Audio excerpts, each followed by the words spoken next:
இறைவன் வார்த்தையில் இல்லம் அமர்ந்திட இயேசு வழியில் செல்வோ. உறவு வளம் பெற உண்மை ஒரு பெற உலகில் சாட்சியாவோ. இறைவன் வார்த்தையில் இல்லம் அமர்ந்திட இயேசு வழியில் செல்வோ. உறவு வளம் பெற உண்மை ஒரு பெற உலகில் சாட்சியாவோ. கல்வாரி பலியின் நினைவே எம் வாழ்வில் வசந்தம் வருமே. கல்வாரி பலியின் நினைவே எம் வாழ்வில் வசந்தம் வருமே.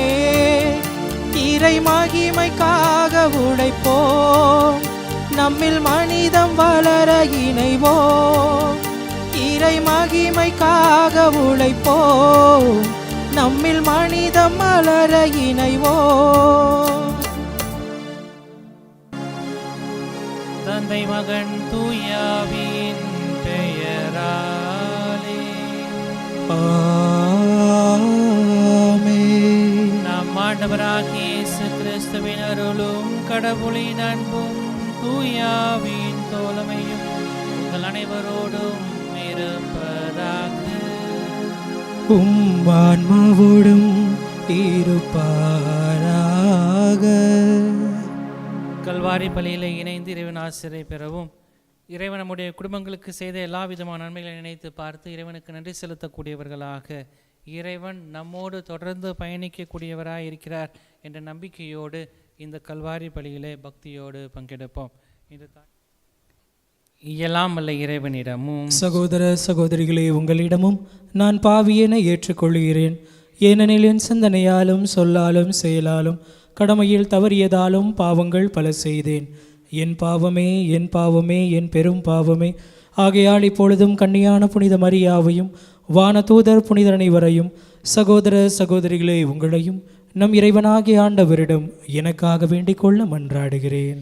இயலாமலை இறைவன் நம் மீது இரக்கம் வைத்து நம் பாவங்கள் அனைத்தையும் மன்னித்து நம்மை நிறைவான மகிழ்ச்சியான வாழ்வுக்கு அழைத்துச் செல்வாராக. ஆமென்.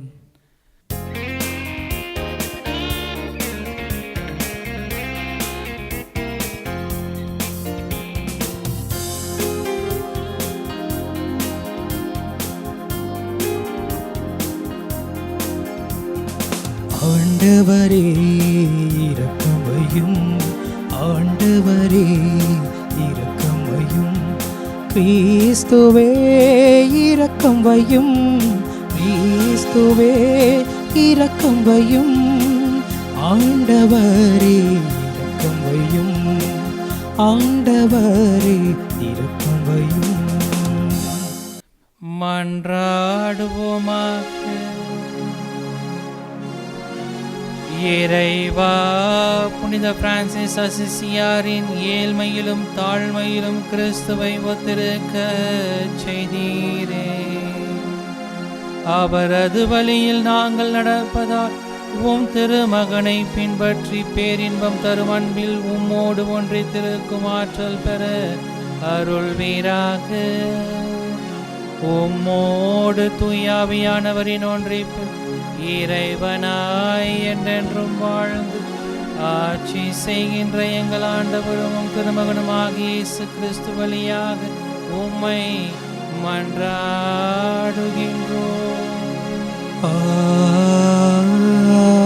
ஆமென். முதல் வாசகம். பிற இனத்தவருக்கு நற்செய்தியை அறிவிக்குமாறு திருவுளங்கொண்டார். திருத்துதர் பவுல் கலாத்தியருக்கு எழுதிய திருமுகத்திலிருந்து வாசகம். பிரிவு 1, இறை வார்த்தைகள் 13 முதல் 24 முடிய. சகோதரர் சகோதரிகளே, பவுலாகிய நான் யூத நெறியை பின்பற்றி வந்த காலத்தில் எவ்வாறு நடந்து கொண்டேன் என்பது பற்றி நீங்கள் கேள்விப்பட்டிருப்பீர்கள். கடவுளின் திருச்சபையை மிக கொடுமையாக துன்புறுத்தி ஒழிக்க முயன்றேன். மூதாதையர் மரபுகளில் ஆர்வம் மிக்கவனாய் என் இனத்தவருள் என் வயதினர் பலரை விட யூத நெறியில் சிறந்து விளங்கினேன். ஆனால் தாயின் வயிற்றில் இருந்தபோதே என்னை தமக்கென ஒதுக்கி வைத்து தமது அருளால் என்னை அழைத்த கடவுள் தம் மகனை பற்றிய நற்செய்தியை பிற இனத்தவருக்கு நான் அறிவிக்குமாறு அவரை எனக்கு வெளிப்படுத்த திருவுளங்கொண்டார். அப்போது நான் எந்த மனிதரிடமும் போய் கலந்து பேசவில்லை. எனக்கு முன் திருத்துதர்களாய் இருந்தவர்களை காண எருசலேமுக்கு போகவும் இல்லை. ஆனால் உடனே அரேபியாவுக்கு சென்றேன். அங்கிருந்து தமஸ்கு நகருக்கு திரும்பினேன். 3 ஆண்டுகளுக்கு பிறகுதான் கேபாவை பார்த்து பேச எருசலேமுக்கு போனேன். அங்கே 15 நாள் அவரோடு தங்கியிருந்தேன். ஆண்டவரின் சகோதரரான யாக்கோபை தவிர திருத்துதருள் வேறு எவரையும் நான் போய் பார்க்கவில்லை. நான் உங்களுக்கு எழுதுவதில் பொய் ஒன்றும் இல்லை. இதற்கு கடவுளே சாட்சி. பிறகு நான் சிரியா சிசிலிய பகுதிகளுக்கு சென்றேன். ஆயினும் யூதேய நாட்டில் இருந்த கிறிஸ்தவ சபைகளுக்கு அதுவரை அறிமுகம் ஆகாமலேயே இருந்தேன். ஒரு காலத்தில் தங்களை துன்புறுத்தியவன் தான் முன்பு ஒழிக்க முயன்ற விசுவாசத்தை இப்பொழுது நற்செய்தியாக அறிவிக்கிறான் என்று மட்டும் அவர்கள் கேள்விப்பட்டிருந்தார்கள். அதற்காக என் பொருட்டு கடவுளை போற்றி புகழ்ந்தார்கள். ஆண்டவரின் அருள்வாக்கு. இறைவனுக்கு நன்றி.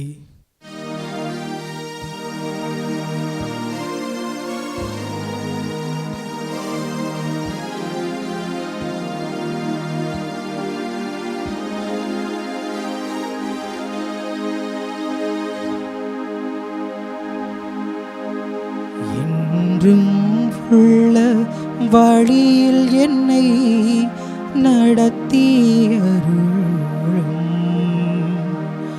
ஆண்டவரே. என்றும் உள்ள வழியில் என்னை நடத்தி அருளும் ஆண்டவரே. ஆண்டவரே, நீர் என்னை ஆய்ந்து அறிந்திருக்கின்றீர். நான் அமர்வதையும் எழுவதையும் நீர் அறிந்திருக்கின்றீர். என் நினைவுகளை எல்லாம் தொலைவில் இருந்தே உயர்த்திருக்கின்றீர். நான் நடப்பதையும் படுப்பதையும் நீர் அறிந்துள்ளீர். என் வழிகள் எல்லாம் உமக்கு தெரிந்தவையே. என்றும் உள்ள வழியில் என்னை நடத்தியரும் ஆண்டவரே. ஏனெனில் உன் உள் உறுப்புகளை உண்டாக்கியவர் நீரே. என் தாயின் கருவில் எனக்கு உரு தந்தவர் நீரே. வியத்தகு முறையில் நீர் என்னை படைத்தாலும் நான் உமக்கு நவிழ்கின்றேன். உம் செயல்களை வியத்த வைத்து என்பதை என் மனம் முற்றிலும் அறியும். என்றும் உள்ள வழியில் என்னை நடத்தியருளும் ஆண்டவரே. என் எலும்பு உமக்கு மறவானதன்று. மறைவான முறையில் நான் உருவானதையும் பூவுலகின் ஆழ்பகுதியில் நான் உரு பெற்றதையும் நீர் அறிந்திருக்கின்றீர். ஏனெனில் நான் உமக்கு நன்றி கூறுகின்றேன்.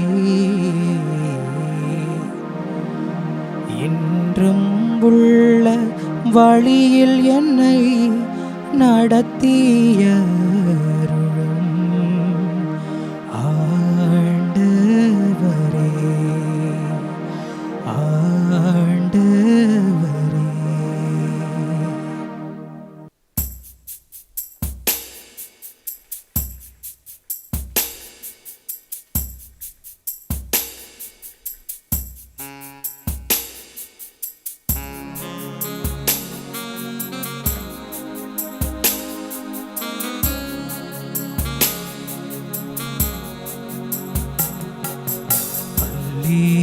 அல்லேலூயா அல்லேலூயா அல்லேலூயா அல்லேலூயா. இறை வார்த்தையை கேட்டு அதை கடைபிடிப்போர் பேறு பெற்றோர். இறை வார்த்தையை கேட்டு அதை கடைபிடிப்போர் பேறு பெற்றோர். அல்லேலூயா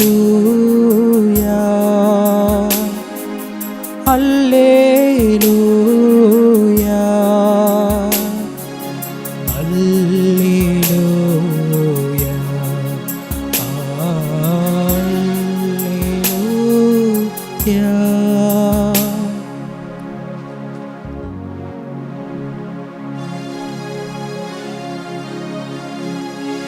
ஆண்டவர் உங்களோடு இருப்பாராக. ஆன்மாவோடும் இருப்பாராக. லூக்கா எழுதின செய்தியிலிருந்து வாசகம். ஆண்டவரே மாட்சி உமக்கே. அதிகாரம் 10 இறைவசனங்கள் 38 முதல் 42 வரை. அக்காலத்தில் இயேசு தம் சீடர்களுடன் ஒரு ஊருக்கு சென்றார். அங்கே பெண் ஒருவர் அவரை தம் வீட்டில் வரவேற்றார். அவர் பெயர் மார்த்தா. அவருக்கு மரியா என்னும் சகோதரி ஒருவர் இருந்தார். மரியா ஆண்டவருடைய காலடியில் அருகில் அமர்ந்து அவர் சொல்வதை கேட்டு கொண்டிருந்தார். ஆனால் மார்த்தா பற்பல பணிகள் புரிவதில் பரபரப்பாகி இயேசுவிடம் வந்து, ஆண்டவரே, நான் பணிவிடை செய்ய என் சகோதரி என்னை தனியே விட்டு விட்டாளே, உமக்கு கவலை இல்லையா? எனக்கு உதவி புரியும்படி அவளிடம் சொல்லும் என்றார். ஆண்டவர் அவரை பார்த்து, மார்த்தா மார்த்தா, நீ பலவற்றை பற்றி கவலைப்பட்டு கலங்குகிறாய். ஆனால் தேவையானது ஒன்றே. மரியாவோ நல்ல பங்கை தேர்ந்தெடுத்து கொண்டாள். அது அவளிடமிருந்து எடுக்கப்படாது என்றார்.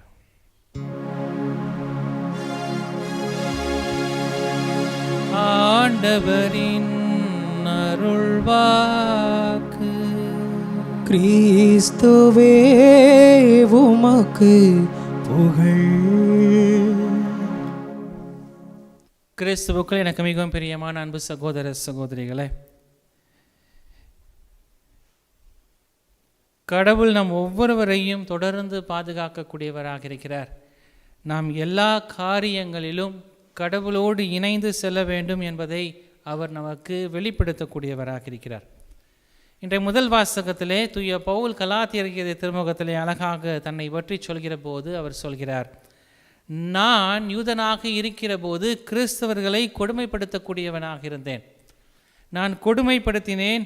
யூத நிறையில் நான் சிறந்து விளங்கியவனாக இருக்கிற போதும் கூட ஆண்டவர் தாயின் கருவில் வயிற்றில் என்னை தேர்ந்தெடுக்கக்கூடியவராக, தம் மகனை பற்றி நற்செய்தியை அறிவிக்கக்கூடிய, அதுவும் குறிப்பாக பிற இனத்தவருக்கு நான் அறிவிக்கும் ஒரு கருவியாக என்னை மாற்றக்கூடியவராக இருந்தார் என்று சொல்லி தூய பவுல் தன்னுடைய வாழ்க்கை தலைகீழாக மாறிய அந்த நிகழ்வை அவர் சுட்டி காட்டக்கூடியவராக இருக்கிறார். நம்முடைய வாழ்க்கையிலே நாம் பல நேரங்களிலே வாழ்க்கையில் தலைகீழாக புரட்டி போடக்கூடிய பல காரியங்களை பற்றி நாம் இன்று சிந்தித்து கொண்டிருக்கிறோம்.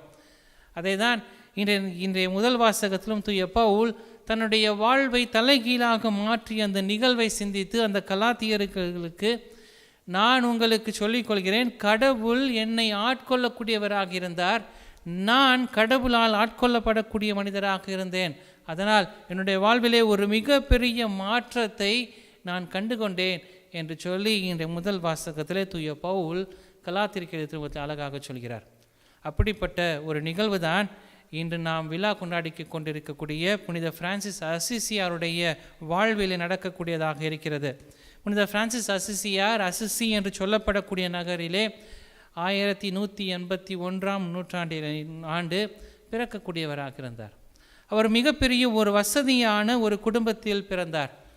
செல்வ செழிப்புமிக்க ஒரு குடும்பம். காரணம், அந்த காலத்தில் அவர் வாழ்ந்த அந்த 12ஆம் நூற்றாண்டில் ஒரு தொழில் செய்கிறார்கள் என்றால் அதுவும் காரணமாக, மிகப்பெரிய துணி கடை வைத்து துணில் வியாபாரம் செய்கிறார்கள் என்றால் அவர்கள் மிகவும் வசதியானவர்களாக இருப்பார்கள். காரணம், மிக மிக வசதியானவர்களுக்கான துணிகளை விற்கக்கூடிய ஒரு தந்தையாக அவருடைய தந்தை வெளி இடங்களுக்கு சென்று விற்கக்கூடியவராக. காரணம், பிரான்சிஸ் அசிசியார் பிறக்கிற போது அவருடைய தந்தை அந்த இடத்தில் இல்லை என்று தான் வரலாறு கூறக்கூடியதாக இருக்கிறது. அப்படிப்பட்ட ஒரு வசதியான குடும்பத்தில் பிறக்கக்கூடியவராக இருக்கிறார். செல்வமிக்கவராக இருக்கிறதுனால் அவருக்கு எல்லா விதமான தேவைகளும் படிப்பு வசதிகளும் அவருக்கு தரப்படக்கூடியதாக இருக்கிறது. இருந்தபோதும் அந்த நாட்டில் இருந்த ஒரு மிகப்பெரிய காரணம், இளைஞர்கள் போருக்கு சென்று அவர்கள் போரிட வேண்டும் என்கின்ற ஒரு சூழல். 13ஆம் நூற்றாண்டின் தொடக்கத்திலே அசிசி நகருக்கும் பெருஜியா நகருக்கும் ஒரு மிகப்பெரிய போர் ஏற்படுகிறது. அந்த போரிலே இவர் கலந்து கொள்ளக்கூடியவராக இருக்கிறார். புனித பிரான்சிஸ் அசிசியார் கலந்து கொண்டு அந்த போரிலே அவர் சிறைப்பிடித்து சிறைக்கு எடுத்து செல்லக்கூடியவர்களாக இருக்கிறார்கள். அவர் சிறையில் கிட்டத்தட்ட 1 ஆண்டு காலங்கள் அவர் துன்பப்படக்கூடியவராக இருக்கிறார். அந்த துன்பத்தின் போதுதான் அந்த துன்பத்தினுடைய நிறைவின் வழியாக கடவுளை கண்டுகொள்ளக்கூடியவராக இருக்கிறார். கடவுள் என்னோடு இருக்கிறார், நான் செய்கிற ஒவ்வொரு காரியங்களிலும் கடவுள் எனக்கு துணையாக இருப்பார் என்கின்ற ஒரு நம்பிக்கையை அவர் பெறக்கூடியவராக இருக்கிறார். இந்த உலகத்தை துறந்து, தன்னுடைய செல்வத்தை துறந்து சிறையிலிருந்து விடுதலை பெற்ற பிறகு அவர் உடல்நலம் குன்றியவராக பல துன்பங்களுக்கு ஆளான போதும் கூட கடவுளுக்கான ஒரு வாழ்வை அவர் தேர்ந்தெடுக்கக்கூடியவராக இருக்கிறார். கடவுளுக்காக எல்லாவற்றையும் விட்டுவிட்டு, தன்னுடைய உறவை, தன்னுடைய சொந்தத்தை, தன்னுடைய எல்லா விதமான சொத்து பத்துக்களை எல்லாம் விட்டுவிட்டு, அவருடைய தந்தை இவரை மிகவும் கண்டிப்பாக செல்லக்கூடாது என்றெல்லாம் சொன்னபோதும் கூட ஏழ்மையை நான் கடைபிடிப்பவனாக வாழ்வேன் என்று சொல்லி ஏழ்மையை அன்பு செய்தவராக, ஏழைகளுக்கான ஒரு வாழ்வை முழுமையாக கொடுக்கக்கூடியவராக புனித பிரான்சிஸ் அசிசியார் தன்னுடைய வாழ்வை அர்ப்பணிக்கக்கூடியவராக மாறுகிறார். 1212ஆம் ஆண்டு பெண்களுக்கான ஒரு சபையை, புனித கிளாரா அன்னாயினுடைய சபையை தொடங்கக்கூடியவராக இருக்கிறார். 1221ஆம் ஆண்டு 3ஆம் சபை என்று சொல்லப்படக்கூடிய பொதுநிலையினருக்கான ஒரு சபையை தொடங்கக்கூடியவராக இருக்கிறார். இப்படி தன்னுடைய வாழ்வின் வழியாக, தன்னுடைய செயல்பாடுகளின் வழியாக, வார்த்தைகளின் வழியாக அல்ல, மாறாக தன்னுடைய செயல்பாடுகளின் வழியாக மக்களை கவர்ந்தெழுத்து அவர் பல்வேறு விதமான காரியங்களை மக்களுக்கு செய்யக்கூடியவராக இருக்கிறார். அக்டோபர் 3ஆம் தேதி 1226ஆம் ஆண்டு தன்னுடைய உயிரை நீக்கக்கூடியவராக இருக்கிறார் அசிசி நகரிலே. அவர் இறந்த பிறகு அவரை பின்பற்றிய மக்கள் அவரோடு இணைந்து அவர் தொடர்ந்து ஆற்றிய அந்த பணிகளை எல்லாம் தொடர்ந்து ஆற்றக்கூடியவர்களாக இருக்கிறார்கள். இன்று அன்னை கல்கத்தா தெரசா இறந்தபோது எப்படிப்பட்ட ஒரு கூட்டம் அல்லது எப்படிப்பட்ட அரசு மரியாதை கொடுத்ததோ அப்படிப்பட்ட ஒரு மரியாதையோடு அவரை அடக்கம் செய்யக்கூடியவர்களாக இருந்தார்கள். அவருடைய வாழ்வு அந்த மக்களுக்கு மிகப்பெரிய ஒரு எடுத்துக்காட்டாக இருந்தது. அதனால்தான் 2 ஆண்டுகளிலே 1228ஆம் ஆண்டு, அவர் இறந்தது 1226, 28ஆம் ஆண்டிலே ஜூலை மாதம் 16ஆம் தேதி அவருக்கு புனிதர் பட்டத்தை திருச்சபை தரக்கூடியதாக இருக்கிறது. எந்த புனிதருக்கும் இதுவரை 2 ஆண்டுகளில் புனிதர் பட்டம் கொடுத்ததாக வரலாறு இல்லை. இனிமேலும் அது போல நடக்குவதற்கான வாய்ப்பு இல்லை. ஆனால் புனித பிரான்சிஸ் அசிசியார் தன்னுடைய வாழ்வின் வழியாக, தன்னுடைய செயல்பாடுகளின் வழியாக அவருக்கு திருச்சபையும் சரி, இந்த நம்முடைய வாழ்வும், அவருடைய வாழ்வும் சரி, அவருடைய புனிதத்தை போற்றக்கூடியதாக இருந்தது. புனித பிரான்சிஸ் அசிசியார் தன்னுடைய வாழ்விலே பல்வேறு விதமான செயல்பாடுகளை ஆற்றக்கூடியவராக இருந்தார். ஏழைகள் மீது அன்பு கொள்ளக்கூடியவராக இருந்தார். ஏழைகளை கண்டபோது நான் கிறிஸ்துவையை காண்கிறேன் என்று சொல்லி அந்த ஏழைகளில் கிறிஸ்துவை காணக்கூடியவராக இருந்தார்.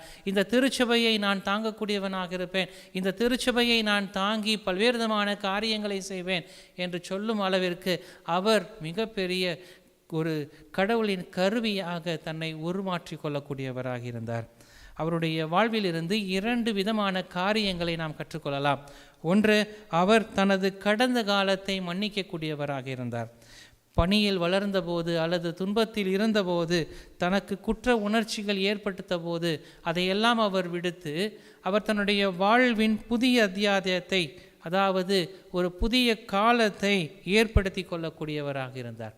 இன்று நாம் பல நேரங்களிலே பழைய காலத்தை சுமந்து செல்லக்கூடியவர்களாக இருக்கிறோம். பழைய காலத்தை அல்லது கடந்த காலத்தை, எனக்கு நடக்கின்ற நிகழ்வுகளை எல்லாம் நாம் தூக்கி கொண்டே செல்லக்கூடியவர்களாக இருக்கிறோம். அதை தான் புனித பிரான்சிஸ் அசிசியார் தன்னுடைய வாழ்விலை கற்றுத்தரக்கூடியவராக இருக்கிறார்.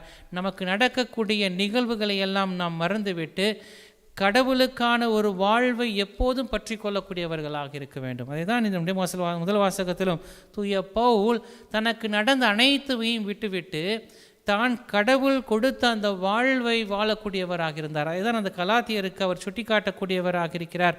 நான் எப்படிப்பட்ட ஒரு வாழ்வை வாழ்ந்திருந்தாலும் ஆண்டவர் என்னை தேர்ந்தெடுத்திருக்கிறார். அந்த ஆண்டவருடைய தேர்வுக்கேற்ற ஒரு வாழ்வை நான் வாழ்வதற்கு கடவுள் எனக்கு உதவி இருக்கிறார் என்று சொல்லி தூய பவுல் இன்றைய முதல் வாசகத்திலே சொல்லக்கூடியவராக இருக்கிறார். அதை தான் இன்று புனித பிரான்சிஸ் அசிசியார் நமக்கு சொல்லித் தருகிறார். கடந்த வாழ்வை நாம் விட்டுவிட்டு கடவுளுக்கான ஒரு வாழ்வை நாம் மேற்கொள்ளக்கூடியவர்களாக, கடவுளுக்கான ஒரு அர்ப்பணிக்கப்பட்ட ஒரு வாழ்வை நாம் மேற்கொள்ளக்கூடியவர்களாக இருக்க வேண்டும். இரண்டாவதாக அவர் சொல்லக்கூடிய மிகப்பெரிய செய்தி, நற்செய்தியாக நாம் வாழ்வது. நம்முடைய வார்த்தைகளால் அல்ல, மாறாக நம்முடைய செயல்பாட்டின் வழியாக நாம் இந்த நற்செய்தியை வாழக்கூடியவர்களாக இருக்க வேண்டும். இன்று நாம் கேட்கக்கூடியவர்களாக இருக்கிறோம்.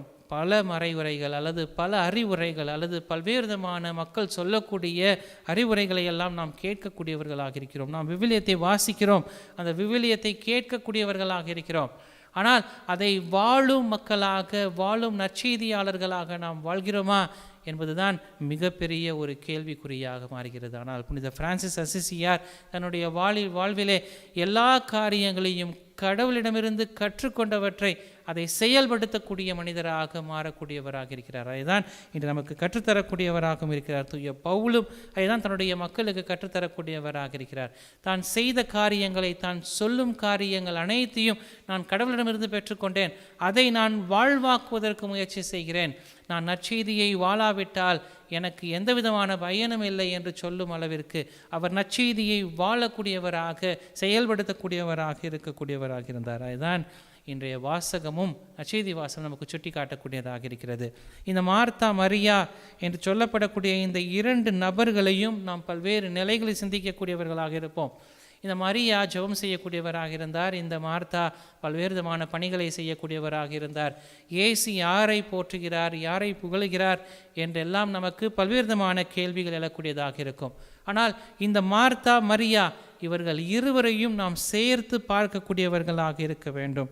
மரியா கடவுள் அருகில் அமர்ந்திருக்கக்கூடியவராக இருந்தார். மார்த்தா அந்த பணிகளை செய்யக்கூடியவராக இருந்தார் என்று சொல்லிதான் இந்த நற்செய்தி நமக்கு வெளிப்படுத்தக்கூடியதாக இருக்கிறது. ஆனால் இங்கு இரண்டு விதமான காரியங்கள் நடைபெறக்கூடியதாக இருக்கிறது. ஒன்று கவனிப்பது, இன்னொன்று செயல்படுத்துவது. கவனிப்பது, செயல்படுத்துவது. மரியா கவனிக்கக்கூடிய ஒரு பெண்மணியாக இருக்கக்கூடியவராக இருந்தார். கடவுள் சொல்வதை அவர் கவனித்து கொண்டிருந்தார். மரியா செயல்படுத்தக்கூடியவராக இருந்தார். இதைதான் இன்றைய நற்செய்தியின் வழியாக நாம் கற்றுக்கொள்ளக்கூடியவர்களாக இருக்க வேண்டும். புனித அவிலா தெரசால் தன்னுடைய நூலிலே அவர் சொல்லக்கூடியவராக இருக்கிறார். நாம் பல நேரங்களிலே கவனிப்பதோடு நிறுத்திவிடக்கூடியவர்களாக இருக்கிறோம். கடவுளுடைய வார்த்தையாக இருக்கட்டும் அல்லது நமக்கு சொல்லக்கூடிய அறிவுரையாக இருக்கட்டும், கவனிப்பதோடு நாம் நிறுத்தி விடுகிறோம். அந்த கவனிப்பது கூட பல நேரங்களிலே முழுமையாக நாம் கவனிப்பதில்லை. மாறாக ஏனோ தானோ என்று கடமைக்காக கவனிக்கக்கூடிய ஒரு காரணியாக நாம் மாறக்கூடியவர்களாக இருக்கிறோம். ஆனால் மரியா இறைவன் அருகில் அமர்ந்து கவனித்து கொண்டிருந்தார் என்றால் அந்த கவனிப்பதோடு நிறுத்திவிடவில்லை, மாறாக தன்னை செயலாக்கத்திற்கு அழைத்து செல்லக்கூடியவராக இருந்தார். அதுதான் மார்த்தா எடுத்து செல்லக்கூடியவராக இருக்கிறார்.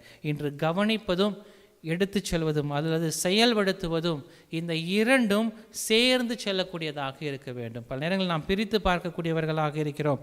ஒன்றோடு ஒன்று தொடர்பு கொண்டதாக இந்த கவனிப்பதும் செயல்படுத்துவதுமாக இருக்க வேண்டும். அதுதான் அப்படி இருக்கிற போதுதான் நாம் நற்செய்தியை வாழும் மனிதர்களாக நாம் மாறக்கூடியவர்களாக இருக்க முடியும். அதுதான் இன்றைய நற்செய்தியும் இன்றைய புனிதரும் நமக்கு கற்றுத்தரக்கூடியவர்களாக இருக்கிறார்.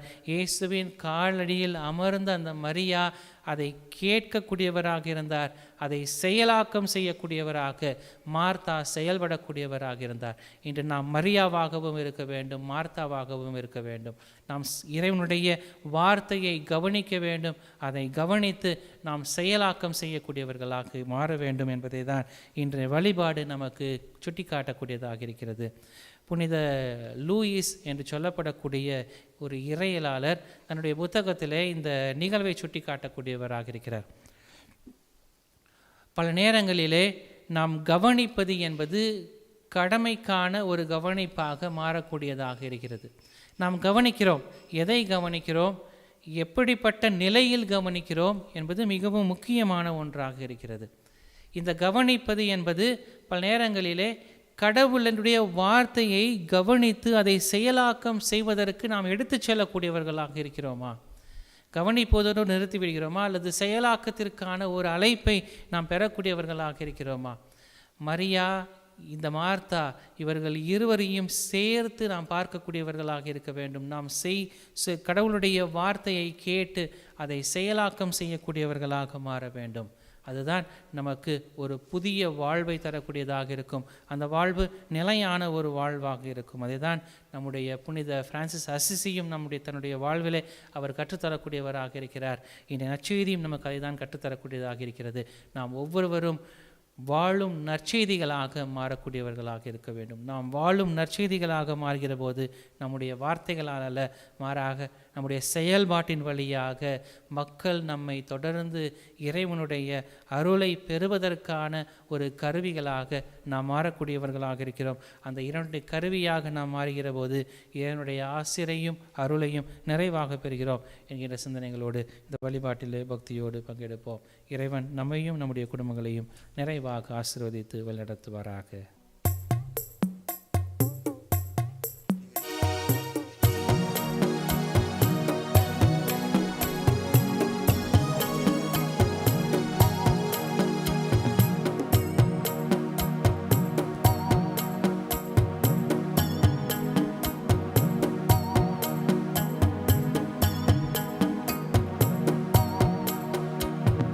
தந்திட்ட பொருட்கள் யாவையும் எடுத்து தந்தோம் தந்தாயேற்றிடுவாய்.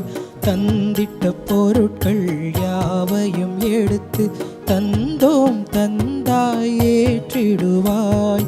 வழங்கிட கனியோ உறவோ இன்றி வாடிடும் வழியோர் பலர் இறைவா.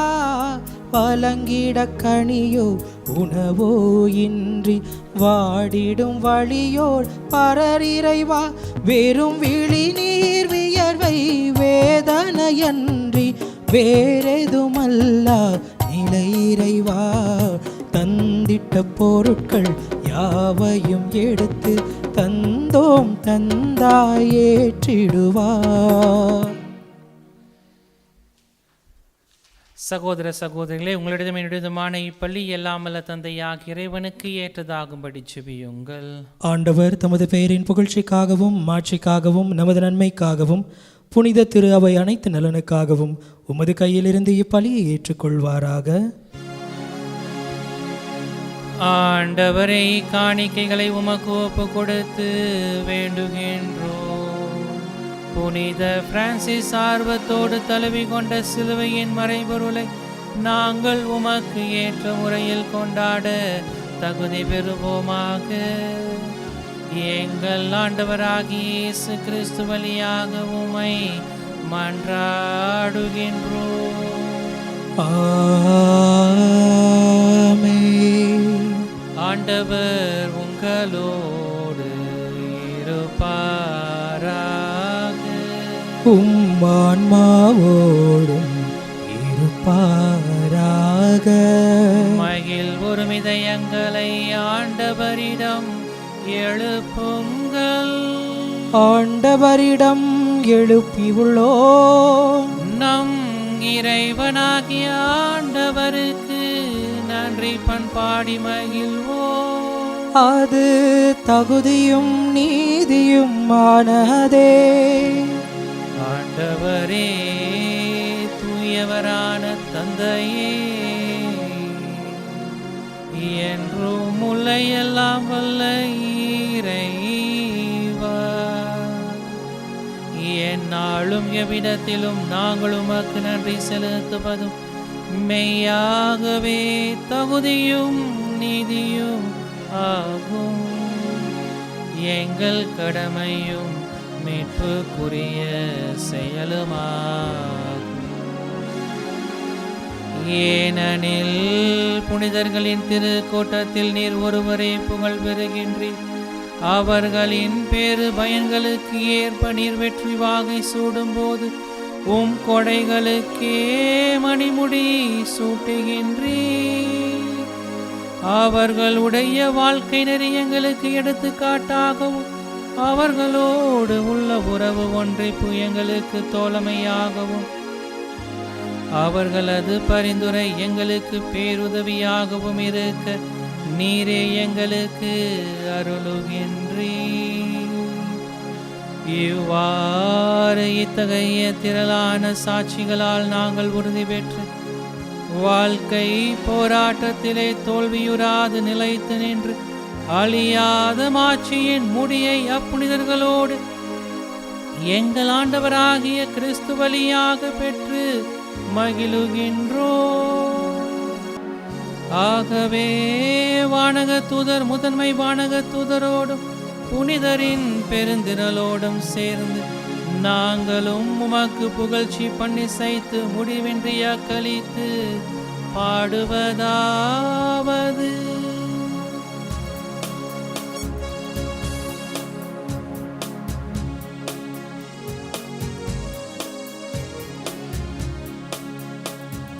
தூயவர் தூயவர் தூயவர் வான் படைகளின் கடவுளமாண்டவர்.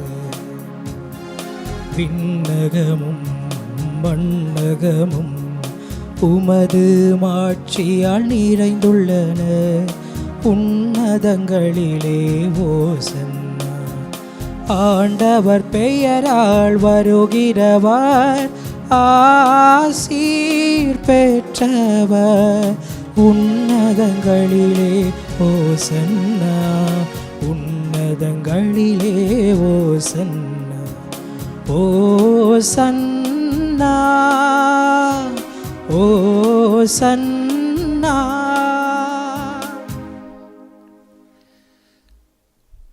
ஆண்டவரே, நீர்மையாகவே தூயவர், தூய்மை அனைத்திற்கும் ஊற்று. ஆகவே உம்முடைய தூய ஆவியை பொழிந்து இக்காணிக்கைகளை தூய்மைப்படுத்த வேண்டுமென உம்மை தாழ்மையுடன் மன்றாடுகின்றோம். இவ்வாறு எங்கள் ஆண்டவர் இயேசு கிறிஸ்துவின் உடலும் இரத்தமுமாக எங்களுக்கு இவை மாறுவனவாக. அவர் பாடுபட உளம் கனிந்து தம்மை கையளித்த போது அப்பத்தை எடுத்து நன்றி செலுத்தி அதை பிட்டு தம் சீடர்களுக்கு அளித்து அவர் கூறியதாவது: அனைவரும் இதிலிருந்து பெற்று உண்ணுங்கள், ஏனெனில் இது உங்களுக்காக கையளிக்கப்படும் என் உடல்.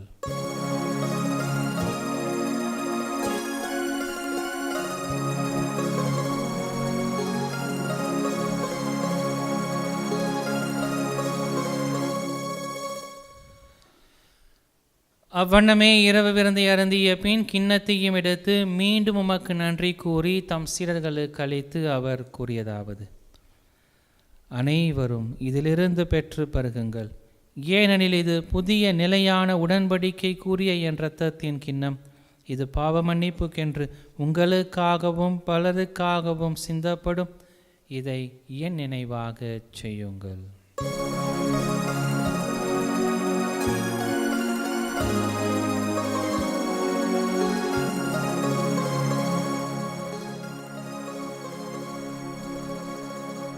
நம்பிக்கையின் மறைபொருள். ஆண்டவரே, நீர் வருமளவும் உமது இறப்பினை அறிக்கையிடுகிறோம், உமது உயிர்ப்பினையும் எடுத்துரைக்கின்றோம். ஆகவே ஆண்டவரே, நாங்கள் கிறிஸ்துவின் இறப்பினையும் உயிர்ப்பினையும் நினைவு கூர்ந்து வாழ்வு தரும் அப்பத்தையும் மீட்பளிக்கும் கிண்ணத்தையும் உமக்கு ஒப்புக் கொடுக்கின்றோம். உம் திருமுன் நின்று ஊழியம் புரிய தகுந்த விலையனை எங்களை ஏற்றுக்கொண்டீர். எனவே உமக்கு நன்றி செலுத்துகின்றோம். மேலும் கிறிஸ்துவின் உடலிலும் இரத்தத்திலும் பங்கு கொள்ளும் எங்களை தூய ஆவியானவர் ஒன்று சேர்க்க வேண்டுமென உம்மை தாழ்மையுடன் மன்றாடுகின்றோம்.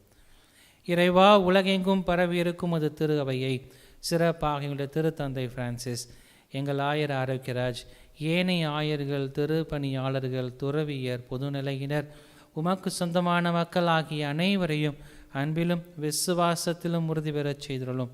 இங்கு கூடியிருக்கும் எங்கள் ஒவ்வொருவரையும் உம்முடைய அன்பின் நிறைவை அடைய செய்துள்ளோம். மேலும் உயிர் தெழுவோம் என்கின்ற எதிர்நோக்கோடு துவில் கொள்ளும் எங்கள் சகோதர சகோதரிகளையும் இறந்தோர் அனைவரையும் இரக்கத்துடன் நினைவு கூர்ந்து உமது திருமுக ஒளியினுள் ஏற்றருளும். எங்கள் அனைவர் மீதும் இரக்கமாயிரும். கடவுளின் கன்னித்தாயான மாட்சிமிக்க மரியாள், அவருடைய அன்பு கணவரான புனித யோசேப்பு, புனித திரு தூதர்கள், மறை சாட்சியர், புனித பிரான்சிஸ் அசிசியார், இவ்வுலகில் முக்குகந்தவராய் வாழ்ந்த புனிதர் அனைவருடனும் நாங்கள் நிலை வாழ்வில் தோழமை கொண்டு உம் திருமகன் இயேசு கிறிஸ்து வழியாக உம்மை புகழ்ந்தேத்தும் வரமருள உம்மை மன்றாடுகின்றோம்.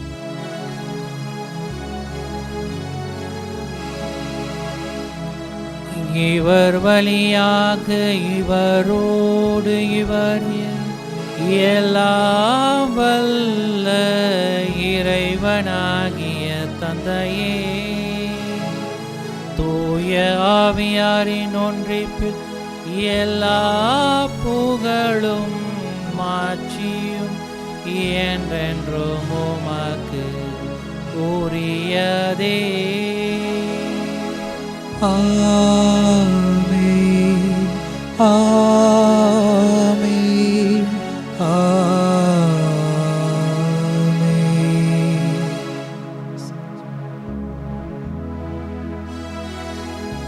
மீட்பரின் கட்டளையால் கற்பிக்கப்பட்டு இறை படிப்பினையால் பயிற்சி பெற்ற நாம் அனைவரும் துணிந்து பாடி ஜெபிப்போம். விண்ணுலகில் இருக்கின்ற எங்கள் தந்தையே, உமது பெயர் தூயதென போற்றப் பெறுக. உமது ஆட்சி வருக.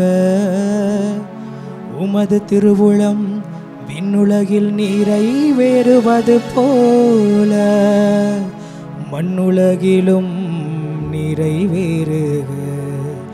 எங்கள் அன்றாட உணவை இன்று எங்களுக்கு தாரும். எங்களுக்கு எதிராக குற்றம் செய்வோரை நாங்கள் மன்னிப்பது போல எங்கள் குற்றங்களை மன்னியும். எங்களை சோதனைக்கு உட்படுத்தாதேயும், தீமையிலிருந்து எங்களை விடுவித்தருளும்.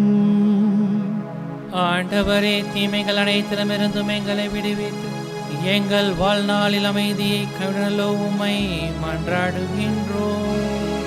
உமது இரக்கத்தின் உதவியால் நாங்கள் பாவங்கள் அனைத்திலுமிருந்தும் எப்போதும் விடுதலை பெற்று யாதொரு கலக்கமின்றி நலமாயிருப்போமாக. நாங்கள் நம்பியிருக்கும் பேரின்ப நல்வாழ்வையும் எமீட்பராகிய இயேசு கிறிஸ்துவின் வருகையும் மகிழ்ச்சியுடன் எதிர்பார்த்திருக்கின்றோம்.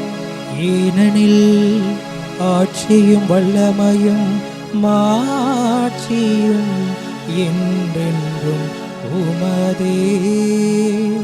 ஆண்டவராகிய இயேசு கிறிஸ்துவே, அமைதியை உங்களுக்கு விட்டுச் செல்கிறேன், என் அமைதியையே உங்களுக்கு அளிக்கிறேன் என்று உடைய திருத்தூதர்களுக்கு மொழிந்தீரே. எங்கள் பாவங்கள், குற்றங்கள், குறைகள், பலவீனங்களை எல்லாம் பாராமல் உம்முடைய திருச்சபையின் எளிய நம்பிக்கையை கண்ணோக்கி எங்கள் உள்ளங்களுக்கும் குடும்பங்களுக்கும் அமைதியையும் ஒற்றுமையும் மகிழ்ச்சியும் அளித்தருள திருவுளம் கொள்வீராக. என்றென்றும் வாழ்ந்து ஆட்சி செய்கின்றவர் நீரே. ஆமென். ஆண்டவருடைய சமாதானம் உங்களோடு என்றும் இருப்பதாக. உம் ஆன்மாவோடும் இருப்பதாக. ஒருவருக்கொருவர் உறவின் வாழ்த்தை பகிர்ந்து மகிழ்வோம்.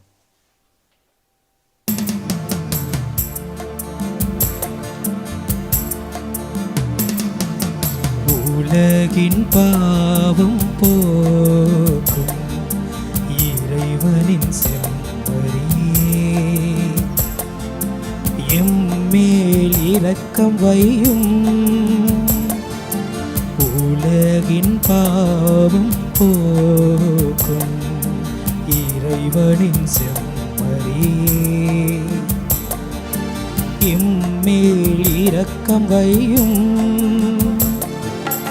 உலகின் பாவம் போக்கும் இறைவனின் செம்மறியே, எமக்கு அமைதி அருளும், எமக்கு அமைதி அருளும்.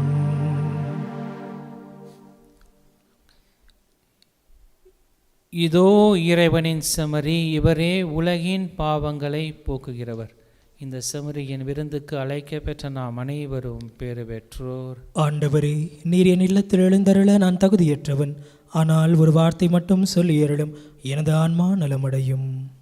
ஆசை திருவிருந்துக்கான மன்றாட்டு. ஆண்டவரே, நீர் என் இல்லத்தில் எழுந்தருள நான் தகுதியற்றவன், ஆனால் ஒரு வார்த்தை மட்டும் சொல்லி அருளும் என்று நூற்றுவர் தலைவன் ஜெபித்தது போல நாங்களும் இப்போது உம் திருப்பாதம் பணிந்து வேண்டுகிறோம். இனிய இயேசுவே, நாங்கள் தகுதியற்றவர்களாய் இருந்தாலும் எங்கள் தகுதியின்மையை பாராமல் நீர் எங்கள் உள்ளங்களில் எழுந்து வாரும். உம் அன்பிலும் அருளிலும் நாங்கள் நிலைத்திருக்க எம்முள் எழுந்து வாரும். உம் பிள்ளைகளாக, உயிருள்ள உண்மை சாட்சிகளாக, உமது நற்செய்தின்படி வாழ்பவர்களாக எங்களை உருமாற்ற வாரும். தந்தையின் திருவுளப்படி வாழ்ந்திட எங்களுக்கு துணை புரிந்திட வாரும். நன்மை செய்வதில் ஆர்வமுள்ளவர்களாய், தீமைகள் அனைத்திலிருந்தும் விடுதலை பெற்றவர்களாய் வாழவும் எங்களை வழிநடத்த வாரும். எல்லா நலன்களும் வளங்களும் எங்களை நிரப்ப வாரும். ஆமேன். நன்றியோடு மன்றாடுவோமாக. ஆண்டவரே, உமது திருவிருந்தை உட்கொண்ட நாங்கள் உம்மை வேண்டுகின்றோம். புனித பிரான்சிஸ் அசிசியாரிடம் விளங்கிய அன்பையும் திரு தூது ஆர்வத்தையும் நாங்கள் பின்பற்றி உமது அன்பின் ஆற்றலை கண்டுணர்ந்து அது எல்லோருடைய மீட்புக்கும் பயன்பெற செய்தருள்வீராக. எங்கள் ஆண்டவராகிய இயேசு கிறிஸ்து வழியாக உம்மை மன்றாடுகின்றோம்.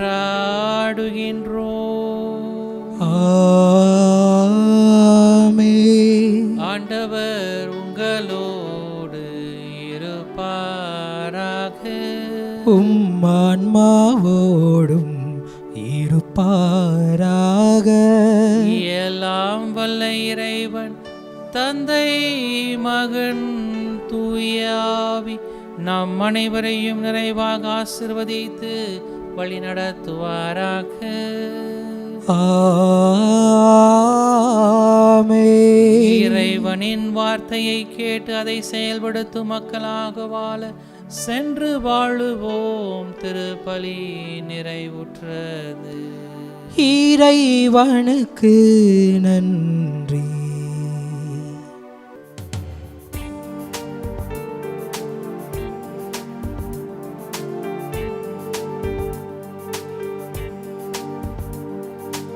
இதயம் மகிழுதம்மா, துரைக்கரைகள் மறையுதம்மா, உள்ளமும் துள்ளுதம்மா, உந்தன் தாய்மையின் நினைவாலே அம்மா. இதயம் மகிழுதம்மா, தாய் என்னும் போதினிலே மனம் தான் உன்னை தேடுதம்மா,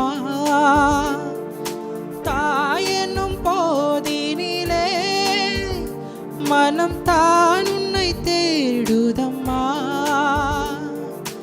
ஈன்ற தாயும் போற்றும் உந்தன் பாதம் பணிந்திடுவேன் அம்மா. இதயம் மகிழுதம்மா, உயர்கரைகள் மறையுதம்மா, உள்ளம் துள்ளுதம்மா, உந்தன் தாய்மையின் நினைவாலே அம்மா. இதயம் மகிழுதம்மா. நிலையான புகழுக்குரிய தூய்மை மிகு நற்கருணைக்கு எல்லா காலமும்